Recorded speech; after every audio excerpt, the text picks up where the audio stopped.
Hello বন্ধুরা, আনন্দ পাঠের পক্ষ থেকে সকলকে স্বাগত। ওয়েস্ট বেঙ্গল বোর্ড এবং সিবিএসই বোর্ডের একাদশ শ্রেণীর পাঠ্য রবীন্দ্রনাথ ঠাকুরের কর্তার ভূত নামক রচনাটির যে ধারাবাহিক আলোচনা চলছে, আজ তার দ্বিতীয় তথা শেষ পর্ব। আমার আগের ভিডিওতে এই কথিকার প্রথম তিনটি ভাগ আলোচনা করেছি। 4, 5 এবং 6 এই শেষ তিনটি ভাগের আলোচনা থাকবে আজকের ভিডিওতে। চলে আসছি আজকের পাঠে। তার আগে বলে নিই, যদি ভালো লাগে, যদি মনে হয় এই ভিডিওগুলো তোমাদের কাজে লাগছে, তাহলে আশা করব অবশ্যই চ্যানেলটি সাবস্ক্রাইব করে পাশে থাকবে।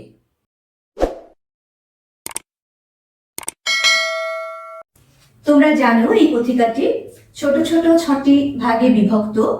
প্রথম পর্বে আমরা 3টি ভাগ আলোচনা করেছি। প্রথম 3টি ভাগের যে বিষয়বস্তু তা সংক্ষেপে একটু বলে নেব।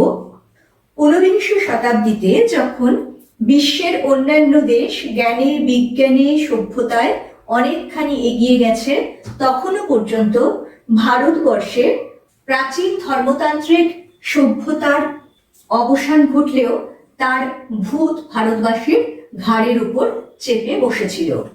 দেশবাসী সেই প্রাচীন ধর্মের কিছু ধারক ও বাহক এবং বিদেশি ইংরেজ শাসকের উপর সম্পূর্ণভাবে নির্ভরশীল হয়ে নিজেদের ভাগ্য, নিজেদের ভবিষ্যৎ তাদের উপর ছেড়ে দিয়ে একেবারে নিষ্ক্রিয়, নিষ্কর্মা হয়ে বসেছিল।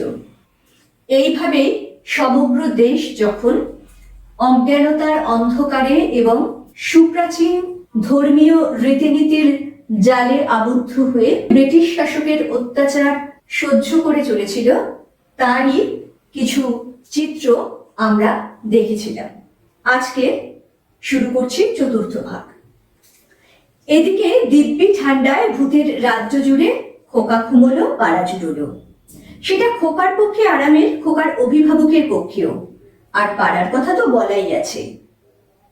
দিব্যি ঠান্ডায় ভূতের রাজ্য জুড়ে খোকা ঘুমোলো। আসলে এই যে সারা দেশ জুড়ে একটা শ্মশানের শান্তি বিরাজ করছিল, কোথাও কোনো প্রতিবাদ প্রতিকারের চেষ্টা নেই, কোথাও নিজেদেরকে তথা নিজেদের ভবিষ্যৎকে এগিয়ে নিয়ে যাওয়ার জন্য কোনো উদ্দীপনা নেই, পরিকল্পনা নেই, এমন একটি পুরো ঠান্ডা নিঝুম পরিবেশের মধ্যে খোকা ঘুমোলো। এখানে খোকাকে, সমগ্র ভারতবাসীকে এখানে খোকা বলে তির্যক ব্যঙ্গ করেছেন লেখক।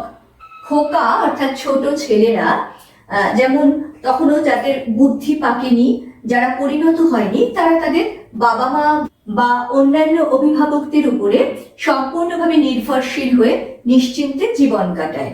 এখানে ভারতবাসীও সেই রকম পরিণতি বা ম্যাচিউরিটির অভাবে তাদের যারা অভিভাবক, একদিকে ধর্মতন্ত্রের ধ্বজাধারী, অন্যদিকে বিদেশি শাসক, এদের উপরে সম্পূর্ণ নির্ভরশীল হয়ে নিশ্চিন্তে নিদ্রামগ্ন ছিল।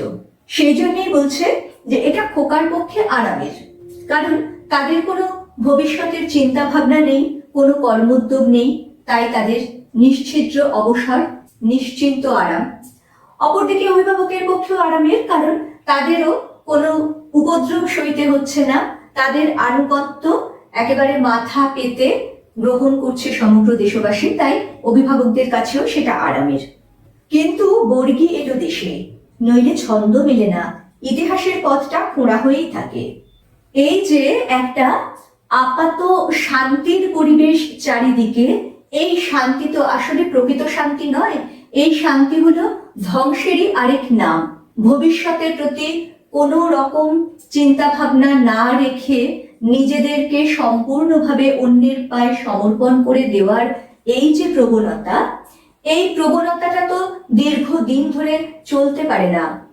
কিন্তু এই অবস্থা থেকে দেশবাসীকে জাগাতে গেলে প্রয়োজন হয় একটা ধাক্কার। সেই ধাক্কাটাই এখানে হলো এই বর্গীদের ধাক্কা।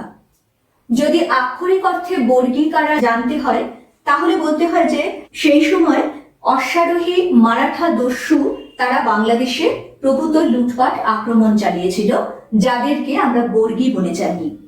যে দস্যুরা রঘুনাথ ভোঁসলের নেতৃত্বে এবং বাংলায় তার প্রতিনিধি ভাস্কর পণ্ডিতের তত্ত্বাবধানে বাংলাদেশে অরাজকতা চালিয়েছিল। এখানে কিন্তু বর্গী বলতে শুধুই মারাঠা দস্যু নয়, বরং ব্যাপক অর্থে আরো যারা বিভিন্ন জায়গা থেকে বাংলা তথা ভারতবর্ষে এসে ভারতবর্ষকে লুণ্ঠন করেছে তাদের সকলের কথাই বোঝাতে চেয়েছেন লেখক।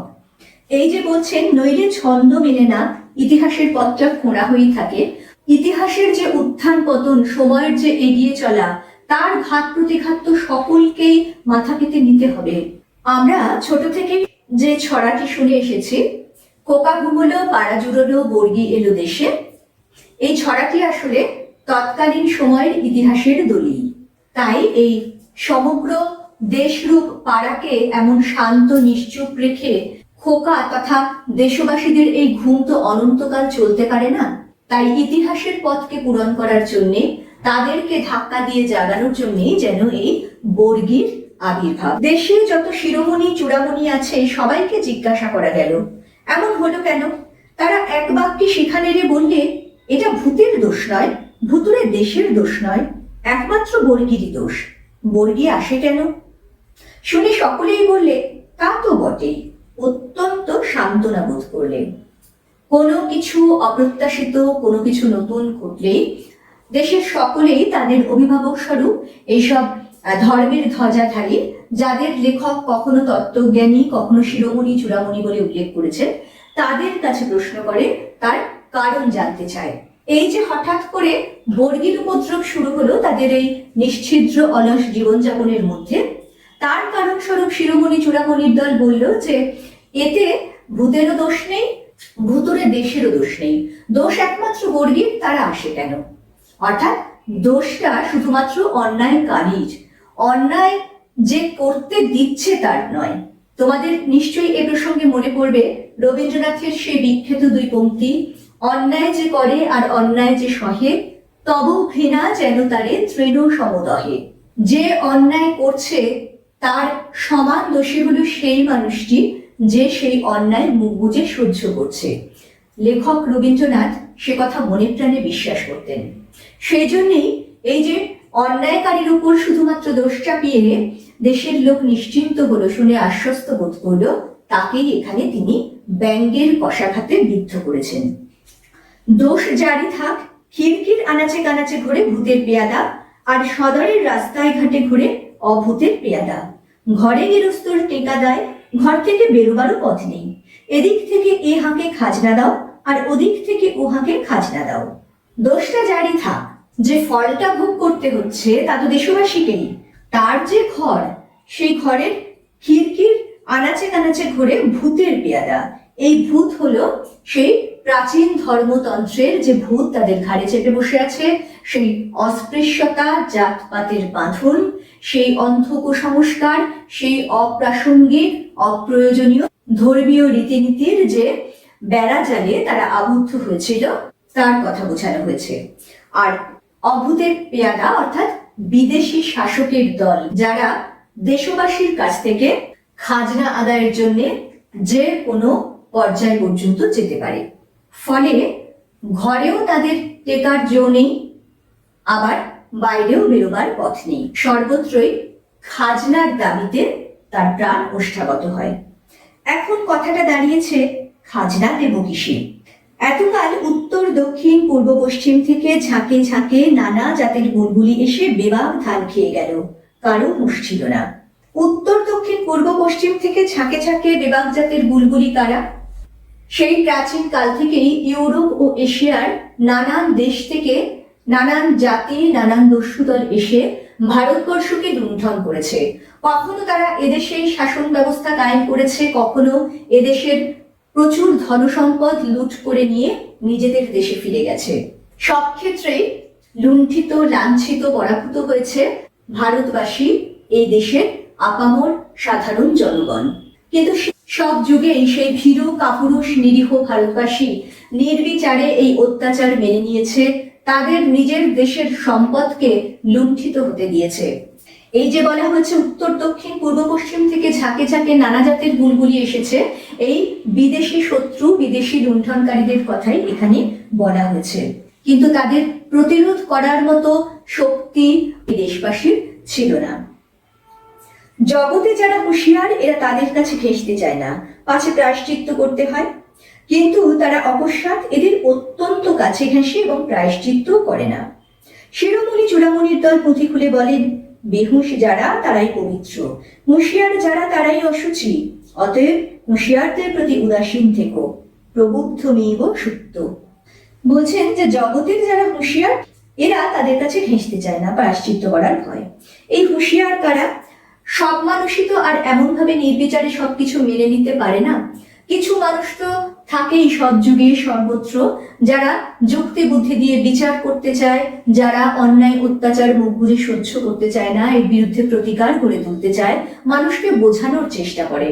কিন্তু সবকিছু নির্বিঘ্নে মেনে নেওয়া, অলস শান্তির জীবন যাপন করা দেশবাসী চট করে এদের কাছে ঘেঁষতে চায় না। অবস্থা এমনই দাঁড়িয়েছে যে এই হুঁশিয়ার মানুষেরাই নিজেদের স্বার্থে এদের অত্যন্ত কাছে টানার চেষ্টা করছে। কারণ মুষ্টিমেয় কিছু মানুষের প্রতিবাদ শেষ পর্যন্ত কখনো পরিণতি পায় না। সেই জন্যই আপামর দেশবাসীকে যখন এরা নিজেদের দলে টানার চেষ্টা করে, তাদের বোঝানোর চেষ্টা করে এই অত্যাচারের স্বরূপ সম্পর্কে, তখন শিরোমণি চূড়ামণির দল আবার তারা এসেছে। কারণ তাদের তো নিজেদের এই আধিপত্য, এই প্রভুত্ব কায়েম রাখতে হবে। তাই তারা পুঁথি খুলে বলে যে জগতের যারা হুঁশিয়ার তারাই অপবিত্র, অশুচি, বেহুশ যারা তারাই পবিত্র। যুগে যুগে তো শাস্ত্র এবং কথার সম্মোহনী শক্তিতে এরা দেশবাসীকে আচ্ছন্ন করে রেখেছে, এক্ষেত্রেও তারা সেই চেষ্টাই করতে থাকে। হুঁশিয়ারদের অপবিত্র, অশুচি বলে এদেরকে তাদের কাছে ঘেঁষতে বারণ করে, এদের প্রতি উদাসীন থাকতে বলে। একটি সংস্কৃত শ্লোক দিয়েছেন লেখক, প্রবুদ্ধমেব সুপ্ত, যার আক্ষরিক অর্থ জ্ঞানীর মতো নিদ্রিত। এই জ্ঞানীর মতো নিদ্রিত কাদের বলা হচ্ছে? ঊনবিংশ শতাব্দীতে তো ভারতবর্ষে শিক্ষার প্রসার ঘটেছে, বিশেষত পাশ্চাত্য শিক্ষার প্রসার। সেই শিক্ষার আলোকে আলোকিত হয়েও কিছু স্বার্থান্বেষী মানুষ নিজেদের স্বার্থ রক্ষার জন্য ইংরেজদের পদলেখন করে চলেছিল। এখানে এই যে জ্ঞানীর মতো নিদ্রিত বলতে তাদেরকেই লেখক ব্যঙ্গ করেছেন। কারণ সেই তথাকথিত শিক্ষিত শ্রেণীর যে নিষ্ক্রিয়তা, সবকিছু জেনে বুঝেও যে এই অত্যাচারী শাসকের হাত শক্ত করার বা তাদের প্রতি নরম মনোভাব দেখানোর যে প্রবণতা, তাকেই এখানে ব্যঙ্গ করা হয়েছে। দেখো, এইখানেই হলেন রবীন্দ্রনাথ। সেই যে ছোট থেকে শুনে আসা ছড়া, খোপা ঘুমোলো, পাড়া জুড়োলো, বর্গি এলো দেশে, বুলবুলিতে ধান খেয়েছে, খাজনা দেব কিসে। ইতিহাসের উপাদানে সমৃদ্ধ এই ছড়াটির সার্বিক তাৎপর্যই ব্যঙ্গের ছলে, রূপকের ছলে এই চতুর্থ ভাগে ব্যাখ্যা করেছেন লেখক। এবারে পঞ্চম ভাগ।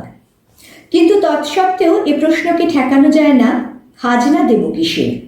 শ্মশান থেকে, মশান থেকে ঝোড়ো হাওয়ায় হাহা করে তার উত্তর আসে, আব্রু দিয়ে, ইজ্জত দিয়ে, ইমান দিয়ে, বুকের রক্ত দিয়ে। কিন্তু কথার সম্মোহনে তো আর খাজনা মাপ হয় না, কাজেই খাজনা আদায়কারী তো থেমে থাকে না। তাই খাজনা যখন তারা আদায় করেই ছাড়বে, তখন দেশবাসীর কাছে প্রশ্ন আসে, খাজনাটা তারা দেবে কি করে? তারা তো এখন সম্পূর্ণ নিঃস্ব, দীর্ঘদিন ধরে লুণ্ঠিত হতে হতে তাদের কাছে তো আর জমা পুঁজি কিছু নেই। অপরদিকে নিজেদেরকে সেই নতুন করে সম্পদ আহরণের যোগ্যও তো তারা করে তোলেনি। ফলে খাজনা দেবার মতো যখন তাদের কাছে আর কিছুই নেই, তখন পাওনাদার বা খাজনাদার তো তাদেরকে ছাড়বে না। তাই দেশের দিকে দিকে আওয়াজ ওঠে, এই খাজনা তাদের মেটাতে হবে আব্রু দিয়ে, ইজ্জত দিয়ে, বুকের রক্ত দিয়ে। অর্থাৎ মান সম্মান, এমনকি প্রাণ দিয়ে হলেও এই খাজনা তাদের মেটাতেই হবে। প্রশ্নমাত্রেরই দোষ এই যে যখন আসে একা আসে না। তাই আরো একটা প্রশ্ন উঠে পড়েছে, ভূতের শাসনটাই কি অনন্তকাল চলবে? শুনে ঘুমপাড়ানি মাসি পিসি আর মাস্তুতো কিস্তুতোর দল কানে হাত দিয়ে বলে, কি সর্বনাশ, এমন প্রশ্ন তো বাপের জন্মে শুনিনি। তাহলে সনাতন ঘুমের কি হবে, সেই আদিমতম সকল জাগরণের চেয়ে প্রাচীনতম ঘুমের? প্রশ্ন যখন একবার ওঠে তখন তার পেছনে অর্থাৎ তার অনুষঙ্গে আরো নানা প্রশ্ন ওঠে। তাই এই খাজনা দেব কিসের সঙ্গে আরো একটা প্রশ্ন উঠে আসে যে ভূতের এই যে শাসন চলছে অনন্তকাল ধরে, তার কি কোনো শেষ নেই? অর্থাৎ এই ইংরেজ শাসন এবং ধর্মের অনুশাসনে বাঁধা যে শাসনতন্ত্র, তার কি অবসান হবে না? একথা শুনে ঘুমপাড়ানি মাসি পিসি আর মাস্তুত পিস্তুতর দল। ঘুমপাড়ানি মাসি পিসি হলো এখানে যে সুবিধাভোগী শ্রেণীর কথা বারবার বলা হচ্ছে, সেই শিক্ষিত ইংরেজ শাসকের দাবেদার এবং ধর্মের ধ্বজাধারী শ্রেণী, যারা সাধারণ আপামর জনসাধারণকে শোষণ করে নিজেদের স্বার্থ সিদ্ধি করে যাচ্ছিল, এবং মাস্তুত পিস্তুতর দল অর্থাৎ তাদের দাবেদার। তারা যতদূর সম্ভব এই ধরনের যুক্তিগ্রাহ্য সর্বনাশা প্রশ্ন চাপিয়ে দেওয়ার, দমিয়ে দেওয়ার চেষ্টা করে। তাই তারা কানে হাত দিয়ে বলে, কি সর্বনাশ, এমন প্রশ্ন তো বাপের জন্মে অর্থাৎ আগে কখনো শুনিনি। তাহলে সনাতন ঘুমের কি হবে? এই যে এতকাল ধরে দেশবাসী নিশ্চিদ্র অবসর যাপন করছিল, এই যে আরামে নিশ্চিন্তে অপরের উপর নির্ভরশীল হয়ে সব অত্যাচার মুখ বুজে সহ্য করে ঘুমের দেশে ছিল, তার কি হবে? প্রশ্নকারী বলে, সে তো বুঝলুম, কিন্তু আধুনিকতম বুলবুলির ঝাঁক আর উপস্থিততম বর্গীর দল, এদের কি করা যায়? প্রশ্নকারী অর্থাৎ যে ব্যতিক্রমী কিছু মুষ্টিমেয় নব্যপন্থী শিক্ষিত যুক্তিবাদীর দল, তারা বলে যে এই যে আধুনিকতম বুলবুলির ঝাঁক অর্থাৎ ঊনবিংশ শতাব্দীর যে লুণ্ঠনকারী যে বিদেশি শাসক, সেই ইংরেজ শক্তির দল এবং তার উপস্থিততম বর্গী অর্থাৎ এই দেশে তাদের যারা সহকারী ছিল, যে লুণ্ঠনকারীর দল ছিল, তাদের ব্যবস্থা কি হবে? শুনে মাসি পিসি বলে, বুলবুলির ঝাঁককে কৃষ্ণ নাম শোনাবো আর বর্গীর দলকেও। অর্থাৎ এই যে এদের অত্যাচার ভীষণ বাড়াবাড়ি যখন হয়ে যায়, তখন তাদেরকে এরা অহিংসার বাণী বা প্রেম ধর্ম অর্থাৎ কৃষ্ণ নাম শুনিয়ে শান্ত রাখার চেষ্টা করবে। অর্বাচীনেরা উদ্ধত হয়ে বলে ওঠে, যেমন করে পারি ভূত ছাড়বো। অর্বাচীন অর্থাৎ একেবারে নব্যপন্থী, যারা পাশ্চাত্য শিক্ষায় শিক্ষিত একদল নব্যপন্থী যুবক, তারা খেপে গিয়ে বলে ওঠে, যেমন করে পারি এই ভূতের রাজত্ব শেষ করব। ভূতের নায়ক চোখ পাকিয়ে বলে, চুপ, এখনো ঘানি অচল হয়নি। শুনে দেশের খোকা নিস্তব্ধ হয়, তারপরে পাশ ফিরে শোয়। ভূতের নায়ক অর্থাৎ এই যে প্রাচীন ধর্মতান্ত্রিক সভ্যতার যে ভূত দেশবাসীর ঘাড়ে চেপে বসেছে, তাদের যারা নায়ক, তাদের যারা ধ্বজাধারী, তাদেরকেই বলা হচ্ছে ভূতের নায়ক। তারা তো যেন তেন প্রকারে এই শাসন চালিয়ে যেতে বদ্ধপরিকর। তাই তারা চোখ পাকিয়ে এবার বলে যে, চুপ, ঘানি এখনো অচল হয়নি। অর্থাৎ তাদের যে এই দমন পীড়নের শাসন, তা এখনো বজায় রয়েছে। এই কথা শুনে দেশের খোকা, আবার যে সেই সমগ্র দেশবাসীর কথা আসে, যাদের তখনও চৈতন্য হয়নি, সেই জন্য তাদের খোকা বলেই উল্লেখ করছেন, তারা নিশ্চিন্ত হয়, পাশ ফিরে শোয়ে। তোমরা পিপু ফিসুর গল্প শুনে থাকবে। সেই পিপু ফিসু ছিল ভয়ঙ্কর অলস দুই ব্যক্তি, যাদের ঘরে আগুন লাগলেও তারা ঘুম থেকে শয্যা ত্যাগ করে উঠে ঘরের বাইরে যেতে পারে না নিজেদের বাঁচানোর জন্য। আগুন যখন একেবারে কাছে এসে পড়ে, তখন তারা তার থেকে বাঁচতে পাশ ফিরে শোয়ে, ভাবে এতেই তারা বাঁচবে। ঠিক তেমনই পিপু ফিসুর মতোই এই দেশবাসীর ঘরে যখন প্রায় আগুন লাগার উপক্রম, তখনও কিন্তু তারা তাদের নিদ্রা ত্যাগ করে নতুন কর্মোদ্যমে ঝাঁপিয়ে পড়তে চায় না, নতুনকে আহ্বান করতে চায় না। তখনও তারা অমন পিপু ফিসুর মতোই সবকিছু দেখেও পাশ ফিরে থাকে। ষষ্ঠ এবং শেষ ভাগ। মোদ্দা কথাটা হচ্ছে, বুড়োকর্তা বেঁচেও নেই, মরেও নেই, ভূত হয়ে আছে। দেশটাকে সে নাড়েও না, অথচ ছাড়েও না। বুড়োকর্তা বেঁচেও নেই, মরেও নেই। এই যে ধর্মের যে মুরব্বীরা, তাদের তো মৃত্যু আছে প্রকৃতির নিয়মে, কিন্তু তাদের যে নীতি, তাদের যে শাসনতন্ত্র, তা কিন্তু এখনো চলছে। সেই জন্যই বলছেন যে বুড়োকর্তা মরেও মরে না, সে ভূত হয়ে দেশটাকে শাসন করছে, কিন্তু কোনো কাজের কাজ করছে না, নাড়েও না, চাড়েও না, অথচ ছাড়েও না। দেশের মধ্যে দুটো একটা মানুষ, যারা দিনের বেলা নাইবের ভয়ে কথা কয় না, তারা গভীর রাত্রে হাত জোর করে বলে, কর্তা, এখনো কি ছাড়বার সময় হয়নি?